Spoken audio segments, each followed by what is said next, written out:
Hello everyone, নতুন একটা mini ব্লগে তোমাদের সবাইকে ওয়েলকাম। তোমরা যে যেখানে আছো ভালো থেকো, সুস্থ থেকো। আজকে অনেক দিন পর আবার একটা মিনি ব্লগ আপলোড করলাম। জানি না তোমাদের ভালোবাসা পাবো কিনা। ভিডিওটা শেষ পর্যন্ত দেখার অনুরোধ রইল। ভালো লাগলে আমার পেজটা ফলো করে একটা লাইক করে দিও।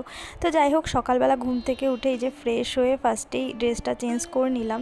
তারপরে এই যে একটুখানি চা বসিয়ে দিয়েছি। এটা ছাড়া আমার দিন একদমই ইনকমপ্লিট, কি বলবো।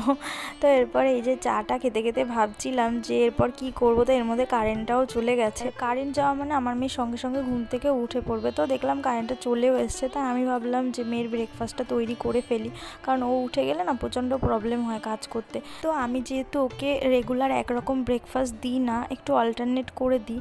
তো সেই কারণে আজকে ভেবেছিলাম যে একটু ডালিয়া করে দেবো। তো এই যে ডালিয়াটাও কন্টেনারে রিফিল করে নিলাম, শেষ হয়ে গেছিলো। তো এরপর এই যে প্রেশার কুকারে একটুখানি বাটার দিয়ে তারপরে তার মধ্যে ডালিয়াটা আর এই মুসুরির ডালটা একটু হালকা ফ্রাই